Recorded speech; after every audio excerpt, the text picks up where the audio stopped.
anda sebenarnya semua wanita perlu meningkat berat badan semasa hamil? Saya nutrisionis Zaiza dari bahagian pemakanan Kementerian Kesihatan Malaysia akan berkongsi dengan anda tentang kepentingan peningkatan berat badan yang optimal sepanjang kehamilan. Ada 3 sebab utama kenapa wanita perlu meningkat berat badan semasa hamil. Yang pertama adalah bagi memastikan ibu bertenaga dan sihat sepanjang kehamilannya. Yang kedua pula adalah bagi memastikan bayi mendapat nutrien yang secukupnya untuk perkembangannya. Dan yang ketiga adalah bagi persediaan penyusuan susu ibu selepas kelahiran bayi kelak. Walaupun peningkatan berat badan adalah penting bagi semua wanita hamil, namun perlulah mengikut jumlah yang disarankan sahaja. Peningkatan berat badan yang melebihi atau kurang daripada yang disarankan boleh menjejaskan kesihatan ibu dan bayi. Peningkatan berat badan yang kurang daripada saranan juga menjadi salah satu tunjuk bahawa mungkin ibu ini tidak cukup nutrien. Masalah ini boleh menjejaskan kesihatan bayi dan bayi mungkin boleh dilahirkan dengan masalah kurang berat lahir. Masalah kurang berat lahir ini boleh mendedahkan bayi kepada pelbagai risiko kesihatan sepanjang pembesarannya. Antaranya ialah masalah bantut. Kiranya peningkatan berat badan semasa hamil adalah melebihi daripada yang disarankan, wanita hamil akan berisiko untuk mendapat masalah diabetes semasa hamil ataupun GDM dan juga masalah hipertensi. Peningkatan berat badan yang berlebihan ini juga boleh menyebabkan wanita sukar kembali kepada berat badan asal sebelum hamil. Oleh itu, amat penting bagi semua wanita untuk mengetahui saranan peningkatan berat badan yang bersesuaian dengan diri mereka. Saya bagi anda satu contoh. Sekiranya anda wanita dalam kategori BMI normal sebelum hamil, saranan peningkatan berat badan anda sepanjang kehamilan adalah di antara 11.5 sehingga 16 kg untuk sepanjang kehamilan atau 1.6 kg sebulan. Berikut adalah saranan peningkatan berat badan sepanjang hamil mengikut kategori BMI sebelum hamil. Okey, sekarang anda dah tahu semua wanita perlu meningkatkan berat badan semasa hamil, namun peningkatan ini perlulah mengikut saranan yang ditetapkan. Jadi, saya kongsikan tips bagi mencapai peningkatan berat badan seperti yang disarankan. Mulakan dengan amalan makan secara seimbang menggunakan konsep Pinggan Sihat Malaysia, suku-suku separuh. Tingkatkan pengambilan makanan kaya dengan nutrien seperti daripada sayur-sayuran, buah-buahan dan juga pelbagai jenis kekacang. Jangan dilupa juga pengambilan daripada kumpulan biji dan juga protein. Elakkan pengambilan makanan dan minuman yang tinggi dengan kandungan gula serta hadkan pengambilan kopi dan teh yang mengandungi kafein. Sekian sahaja daripada saya, nutrisionis Zaiza dari bahagian pemakanan Kementerian Kesihatan Malaysia. Jangan lupa layari platform di bawah bagi mendapatkan maklumat pemakanan yang lebih lanjut dan semestinya sahih.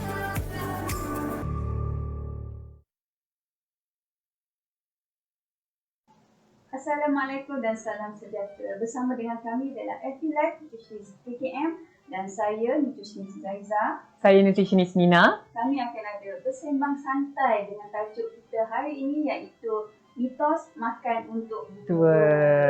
Jadi mitos makan untuk dua ni apa dia kita nak ungkaikan? Okey, itulah mitos makan dua ni. Sebenarnya datang daripada mana?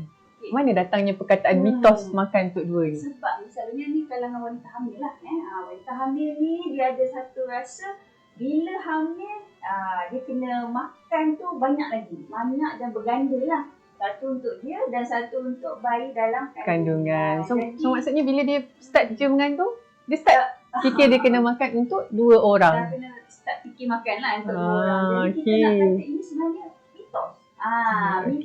Mitos semata-mata ya? Semata-mata. Okey, jadi sebab itu anda kena bersama dengan kami, teruskan bersama kami. Mungkin boleh share. Betul, share dan tag rakan-rakan anda untuk lebih ramai lagi yang dapat berkongsi dan mendapat manfaat ilmu ni. Sebab saya rasa mungkin ada juga lah yang kecewa bila kata makan untuk dua orang ni mitos saja. Itulah, so selama ni dia kata lah, selama ni saya makan banyak-banyak tu macam mana kan?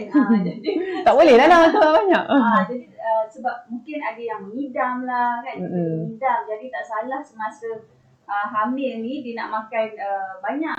Dan dia rasa betul lah makan untuk dua orang tu. Tapi itu adalah tidak tepat. Tidak berapa tepat lah. Yelah kadang-kadang dia cakap baby yang nak makan ni. Kadang kata bayi yang baby yang pun nak makan. So hari ni dapat dengan keknya, lepas tu duriannya, lepas tu kan sekali makan dengan makanan segeranya lah kan, fast foodnya. Sebab kata baby lah baby nak.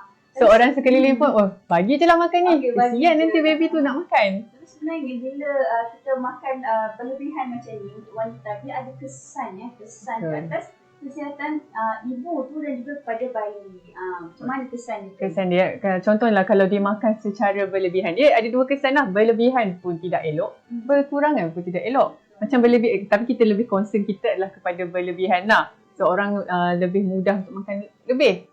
So apa yang boleh, satunya adalah kalau kita makan berlebihan ni, berat badan kita meningkat dengan lebih banyak lah. So kalau peningkatan semasa hamil tu tidak mengikut saranan yang telah ditetapkan. Sekarang ni kita pantau sebenarnya peningkatan berat badan wanita hamil di klinik kesihatan kerana ia merupakan satu indikator yang agak serius Penting lah. penting untuk menunjukkan tahap kesihatan Ibu dan anak itu juga. Betul. Jadi kerana bila peningkatan berat badan yang berlebihan sangat, dia boleh memberi risiko kepada diabetes masa Nak dapat hamil. diabetes. Mungkin dia boleh membawakan masalah hipertensi semasa Betul. hamil. Jadi sebenarnya wanita hamil ni dia nak makan macam mana sebenarnya? Okey, ni yang kita nak kupas hari ni lah. Sebab dah kata tak boleh pula nak makan untuk dua. So macam mana dia nak makan? So sebenarnya bila dia hamil ni, semestinya dia punya keperluan atau keperluan nutrien dan kalori tu akan sedikit meningkat untuk menampung kehamilan tu sendirilah. So, sebelum ni dia seorang. So sekarang dah ada bayi dalam kandungan. So dia memerlukan sedikit berlebihan lah dari segi kalori dan makronutrien tu. Tetapi yang berlebihan, yang diperlukan adalah sebenarnya lebih kepada nutrien atau makronutrien itu sendirilah yang kita perlu tingkatkan. Walaupun kalori pun meningkat, tapi kalori ni kita kata ditambah melalui makanan-makanan berkhasiat setiap kali waktu makan. Jadi kalau masa hamil ni nak makan macam mana sebenarnya? Okey. Yang utamanya, waktu makan utama kita masih lagi perlu mengamalkan konsep pinggan sihat Malaysia, suku-suku separuh. Makan sama lah macam sebelum hamil. Ya, dengan syarat waktu sebelum hamil tu dah makan secara betul, seimbang dan pelbagai lah. Maksudnya dah ada suku lauk, suku nasi, suku protein dan separuhnya buah dan sayur. Setiap kali waktu makan. Bukan Betul. makan tengah hari saja atau nak pilih-pilih waktu. Sebenarnya Setiap kali waktu makan utama. Waktu makan utama, iaitu sarapan, makan. Betul. Tapi ada perbezaan untuk Sedikit. wanita hamil ni, apa dia tu? Okay, perbezaan dia waktu kita dah mengandung ni, dia pertama kira sebab selalunya waktu kita hamil ni cepatlah rasa lapar. So kenalah isi makanan ni. So tak boleh lah, kita tidaklah cadangkan untuk makan terus sekali banyak, tapi kita ambil snack berkhasiat di antara waktu makan. Maksudnya sekarang ni kalau pagi dah makan sarapan lah kan, kata pukul 7 pukul 8 sebelum pergi kerja makan dulu. Dah makan dulu. Mungkin dia punya portion atau jumlah dia tu adalah mengikut konsep pinggan sihat suku separuh. Kemudian dalam pada mungkin pukul 10. Selalunya dah start dah tu. Dah start dah rasa lapar sikit tu, kita ambil snack berkhasiat. Itu juga yang kita sarankanlah, snack berkhasiat. Bukan sebarang jenis snack, tetapi mestilah snack yang berkhasiat. Betul. Kemudian kita tambah juga di minum petang. Satu lagi snack berkhasiat. Betul. Itu yang kita dalam mood sekarang ni pun, kalau tengok atas Kita punya meja hidangan ni, atas meja ni, kami pun tengah nak minum petang lah ini. Jadi kita pun kita bawakan mood minum petang. Jadi kita pun berkongsi dengan anda semua nanti jenis snack berkhasiat yang macam mana kita sebut. Dari tadi sebut snack berkhasiat. Snack kan. Setengah orang dia fikir, snack ni makanan ringan kan. Macam makanan jajan. betul, keropok-keropok. Jadi snack berkhasiat ni macam mana? Jadi sebenarnya ini kita Ada ke snack berkhasiat? Ada ke? Ada. Jadi kita pun nak ajar juga modifikasi snack-snack biasa yang diambil di antara waktu makan utama ni kepada yang lebih Sehat dan berkhasiat. So, jadi apa yang ada atas meja kita hari ni? Okey, yang pertama, kita ada macam-macam sebenarnya. So ni antara contoh kita lah. Betul lah. Okey, macam yang saya ada di dekat dengan saya ni. Okey. Dekat dengan saya ni adalah kita nak bagi contoh. Wanita kadang dia selalu ambil contohlah roti. Okey, kita ada kaya. roti. Betul. Roti. Mungkin dia selalu makan roti putih lah. Betul. Letak dengan kaya. Okey, roti putih ni adalah bahan asas dia adalah tepung. Tepung, and then kita ada sedikit difortified. Kalau tepung tu difortifikasikan dengan zat besi, asid folik dan pelbagai nutrien. Itu dah memang bagus. Tapi yang kita concern adalah apa jenis sapuan yang diletakkan lah. Kalau macam ni depan saya ni adalah jam. Jam ni kalau kita tengok. Apa je ada dalam jam ni? Jam ni ada apa? Ha. Apa ada dalam jam ni? Selalunya gula lah yang utama. Gula. Ramuan utama kita panggil adalah gula. Boleh Walaupun dia cakap jam tu jam buah. Yes, Tapi betul. sebenarnya Dia sebut jam buah, tapi nanti tengok kat produk jam tu. Baca label. Baca label, tengok kat ramuan. Dia akan tulis kat situ. Kadang dia ayat dia sukrasa, gula, Glukos. ada glukos, ada pelbagai jenis. Kadang-kadang sirap itu pun adalah salah antara satu contoh-contoh gula. yang juga sebenarnya end result dia adalah gula. Jadi why not? Why not? Kita Why not? bertukar sedikit. Kita nak makan lah, ni dah bergula je kan. Apa khasiatnya yang kita dapat untuk bayi nanti kan? Sedangkan masa hamil kita kena Tambah kita punya nutrien. So jadi kat sini apa Yang ni kita dah sediakan. Kita ada? ada telur, Okey, kita ada telur, kita ada tomato. tomato, kita ada timun dan juga kita ada Salad. Okey. Ini adalah kita kata sandwich lah. Bukan sapuan macam jam tadi. Tapi Sandwich ni lengkap. lengkap. Ada apa ni? Protein. Kita ada protein, kita ada sumber karbohidrat, Betul. kita ada sayur lah. sayur. Okay. So jadi pelbagai jenis sayur dengan pelbagai jenis warna pun memberikan Nutrien yang berbeza, makronutrien yang berbeza-beza. berbeza. Jadi kalau nak tukar roti pun boleh. Kadang kalau kita nak makan roti putih, ada kali kita makan roti Gandum penuh. gandum penuh pun boleh. Ataupun kita boleh campurkan. So ada orang dia mungkin tak suka rasa Dia ambil gandum satu. penuh ni. So kalau macam tu kita ambil ni satu, Ni kita satu. satu. Ya. So boleh juga. Kita tak tahu rasa dia mungkin Lebih sedap, atau betul. boleh lebih diterima lah kan. Betul. Boleh rasa kita kan. Sebab wanita hamil ni waktu dia mengandung tu rasa dia tiba-tiba jadi tak boleh. Sebelum ni elok Betul. je. Tiba sekarang boleh pula kan. So jadi yang ni yang antara contoh kita nak modify daripada makan yang manis saja ni, kita tukarlah kepada yang lebih lengkap. Ada Betul. telur dan ada sayur, timun, tomato dan salad lah.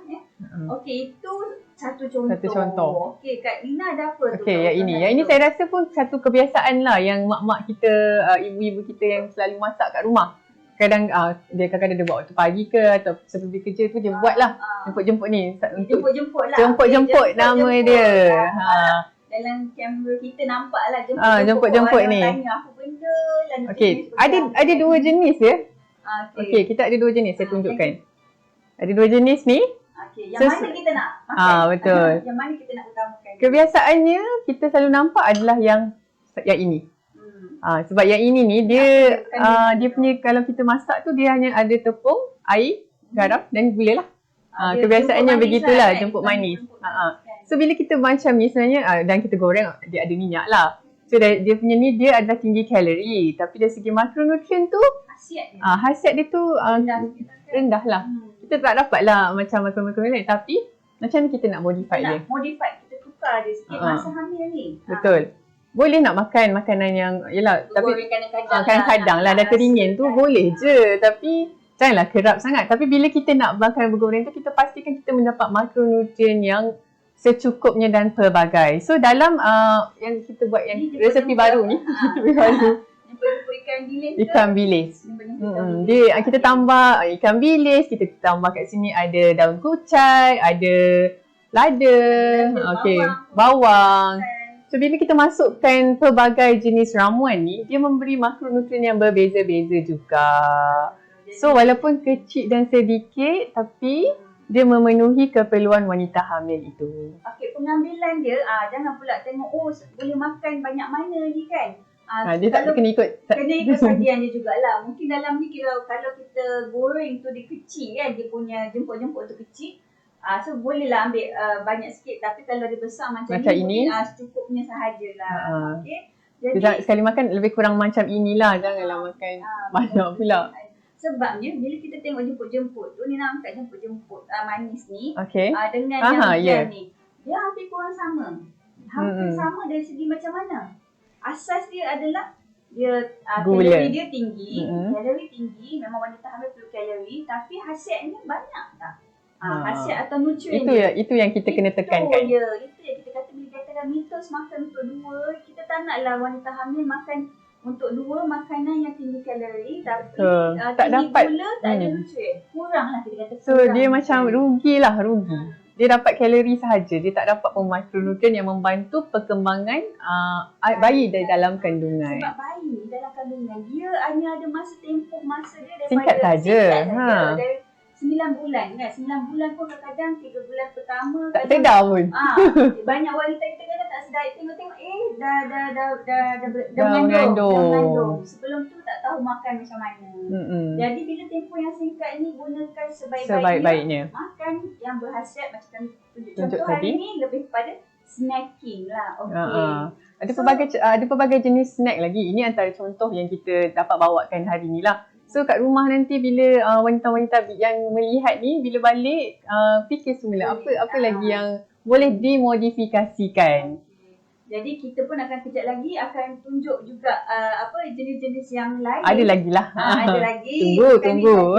Jadi kami pun nak berehat kita berehat sebentar lah. Kita nak minum-minum dulu. Petang kan. Okay. So jangan pergi mana-mana. Tunggu dulu. Kita jumpa selepas ini. Okay, mari kita minum dulu.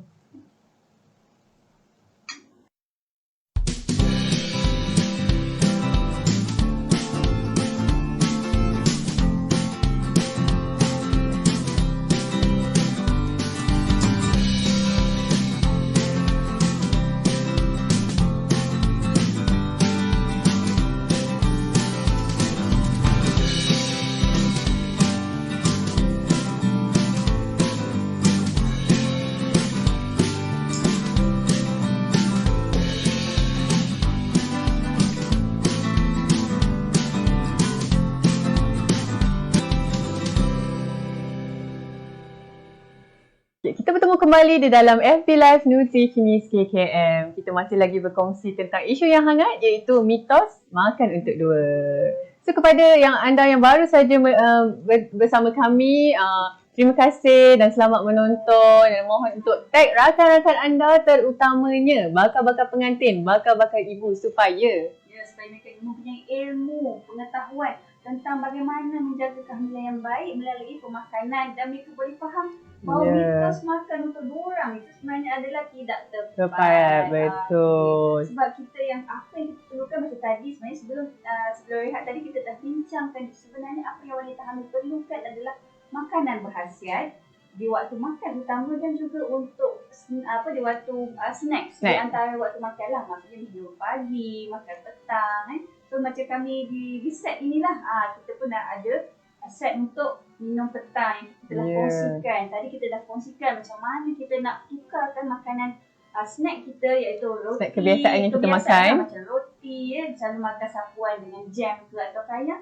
Kita tambahkan khasiatnya lagi dengan kita buat sandwich telur dengan ada sayur, dengan tomato ataupun macam jemput-jemput yang biasa kita buat. Kita buat selalu jemput-jemput kosong. Betul. So yang kita buat modifikasi sikit, kita tambahlah ada ikan bilis, ada lada, ada bawang.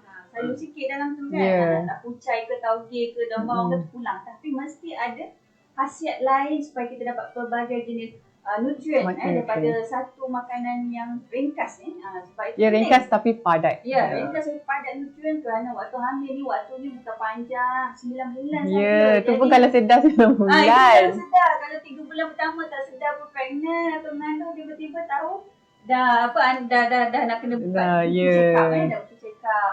So kita tak tahu kita makan sebelum tu macam mana. Jadi memang penting untuk menjaga kesihatan dan makanan kita. So sekarang pula kita kat atas meja kita ni. Sekarang ni lagi menarik. Tadi jumpa dengan roti dia. Ini pun kalau wanita hamil tengok ni. Telio. So mulalah cakap pasal mengidam. Baby nak makan. Makan kedua. Kena makan kedua. Itu biasa yang kita dengar. Tapi sebenarnya macam mana? So hari ni kita tengok ni. Ni adalah saya rasa kebiasaan lah. Kita suka kan yang ringkas tapi sedap. Dia sedap tu sebab dia manis lah. Macam contohnya kita ada kek, kita ada roti, kita ada pastry, ni donat yang berwarna-warni ni. Ada khasiat ke sebenarnya dalam makanan sebegini ni? Kalau kita kata secara umum lah, secara umum apa ramuan? Kalau kita nak tahu sesuatu balik kepada ramuan makanan itu ada khasiat ke untuk ibu ni dengan anak dalam kandungan ni? Kita balik kepada apa ramuan? Contoh macam donat. Ramuan utama dia. Apa ramuan utama? Donat lah kita kata. Lalu kalau kita tengok, kalau kita beli tu adalah kat tulis kat belakang tu. Selalunya yang pertama apa? Mestilah tepung gandum. Kedua tak boleh tinggal adalah gula ataupun susu pekat. Ini antara makanan ramuan utama yang diperlukan. Jadi, yang akhirnya dia akan menjadi gula. Dan meningkatkan kalori. Tapi nutrien dia macam mana?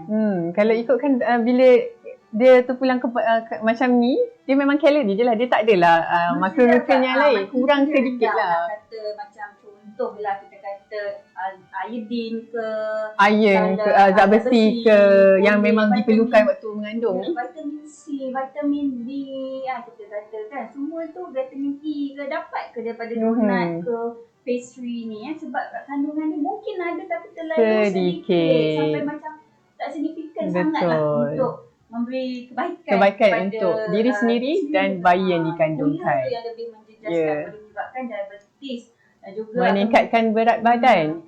Semasa hamil. Betul. Sebab kadang-kadang kita rasa okeylah masa mengandung memang kena naik berat. Tapi kena ingat kalau naik banyak sangat nanti lepas bersalin apa jadi? Bila lepas bersalin berat susah nak turun. Kita panggil postpartum weight retention ataupun berat ni tak nak turun. Sedih lah waktu tu kan. Sedih lah kan. Mulalah rasa nak diet beria kan. Tapi sebenarnya dia masa tu lah nak menyusukan anak. Masa tu lah masa berpantang tu nak memulihkan balik diri sendiri kan. Memerlukan juga. Tak sesuai lah. Nak berdiet. Nak diet. Tapi yang sesuai makan makanan berkhasiat bukan masa pantang dia. Semasa hamil saja. Dan sebenarnya sepanjang kehidupan ni kita memang kena makan secara sihat. Macam yang kita nak tukar ni, nak tukar. Memang kita ada. Kita tak naklah makan macam, bukan kita tak boleh, sekali-sekala boleh. Tapi bagusnya kita bertukar kepada yang sebelah ni. Kadang-kadang wanita hamil dia ada rasa je, dia mengidam. Mengidam tu kat mulut je, dia bukan nak kenyang. Semua satu. Jadi kalau donat satu tu berkongsi-kongsi lah. Kan berkongsi itu baik. Ya, sharing is caring. Jadi satu donat tu potonglah 3 ke 4 ke, kongsi dengan adik-beradik ke, anak-beranak ke. Tips. Pasangan pun boleh. Tapi maksudnya sini kalau nak makan manis, kenalah dalam jumlah yang sangat sedikit. Dan tak boleh ambil kerap. Betul. Tapi boleh tukarkan pada yang lain. Dia manis juga tapi memberi khasiat yang banyak. Ya, manis dan mempunyai nutrien dia lah. Contoh yang kita nak tunjuk dulu mana satu tu ni. Banyak mungkin kita boleh bagi yang sana tu dulu apa yang kat dalam. Yang ni kita ada. Ini salah satu yang kita bolehlah tukar. Yang ada di tangan saya adalah susu dan juga oat. Tapi nak makan susu dengan oat ni kadang-kadang setengah wanita hamil dia kata Allah bau dia macam mana lah, mencabar sangat kan. Masa pregnant ni kan sensitif. Tapi memang kita pun tak sarankan ambil kosong macam ni. Bila kita ambil untuk hamil, kita nak makanan wanita ni mesti berkhasiat, penuh dengan nutrien. Jadi seimbang juga. Nanti dekat tangan saya ni adalah buah mangga lah. Kita ada buah mangga ya. Mangga kita dah potong dadu ni. Jadi kita tambahkanlah dalam kita punya oat. Kita punya oat. Lagi menarik tak daripada donat? Menarik. Betul, menarik kalau kita tengok macam ni. Sukatannya snack kalau beza dia dengan makanan utama, ia mestilah sedikit. Dia lebih sedikit tapi dia mengandungi kumpulan nutrien yang pelbagai lah. Maksudnya macam kita ada sekarang ni, kita ada buah-buahan, kita ada susu, dia ada kumpulan vitamin kompleks lah. Protein ada, vitamin ada kan. Karbo ada. Karbohidrat. Dah tu.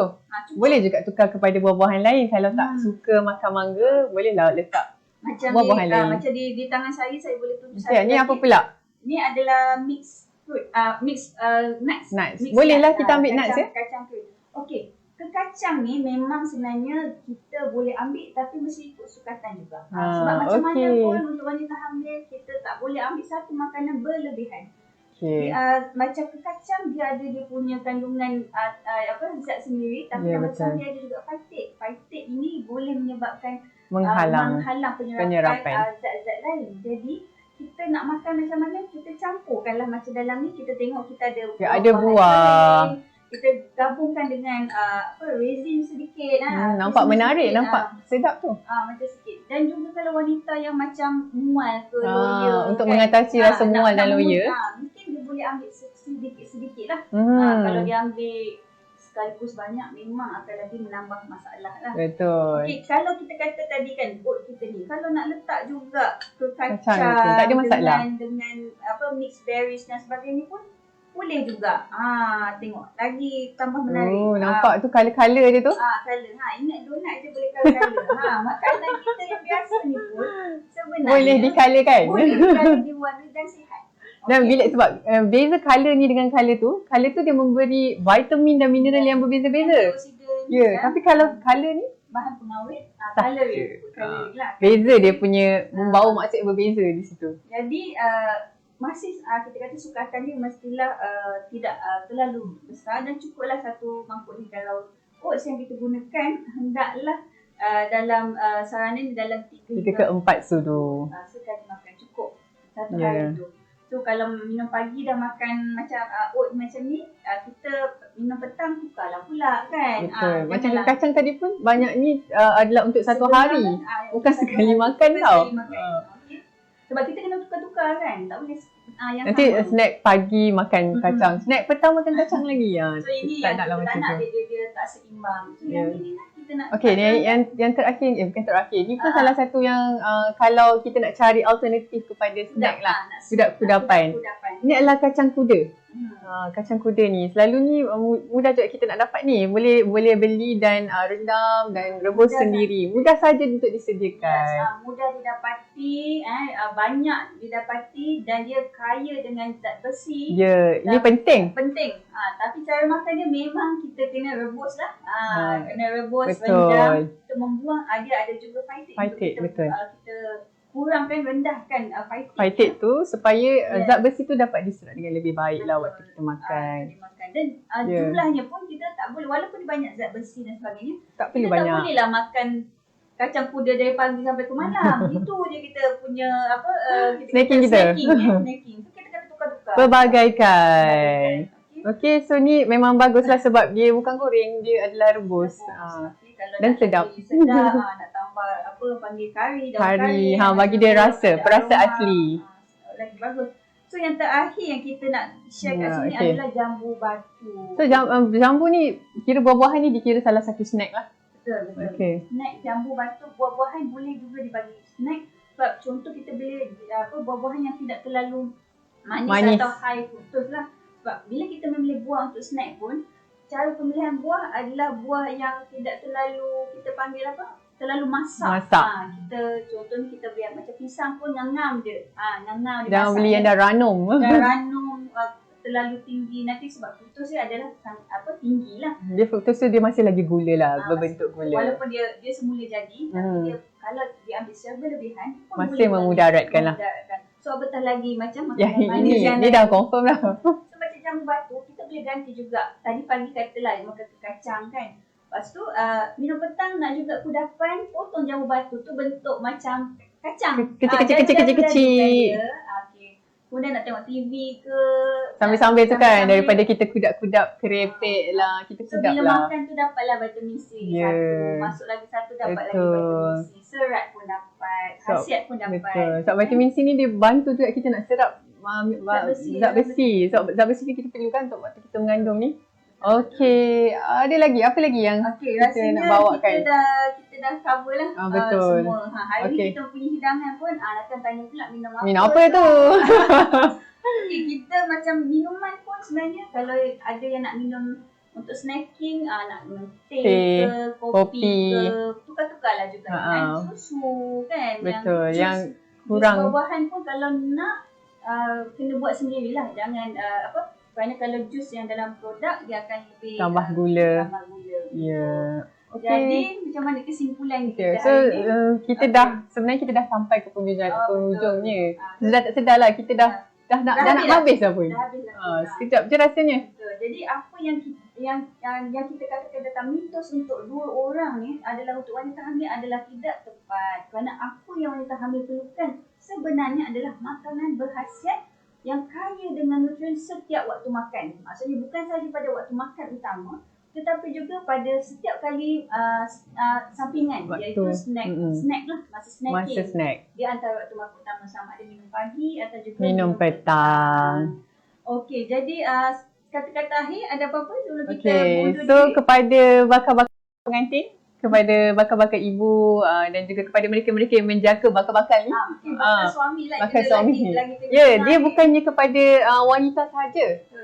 Kepada bakal suami dan suami sendiri kenalah ambil tahu juga sebab peranan untuk kita jaga wanita ni bukan saja kepada wanita tu sendiri sebab anak tu anak bersama kan. So kenalah jaga bersama-sama. Orang sekeliling seorang wanita tu penting dalam untuk membantu menyediakan support system yang baik lah. Makan lebih berhasiat. Jadi itu saja daripada kami. Sekian saja. Jangan lupa. Jangan lupa ni.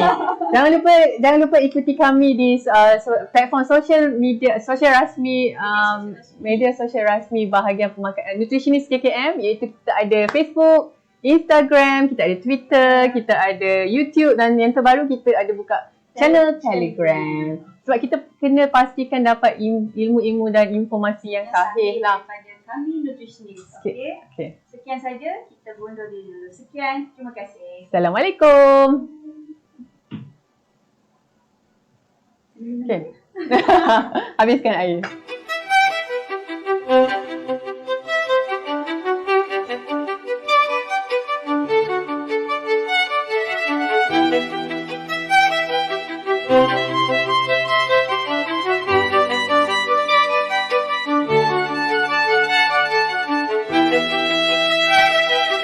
Thank you.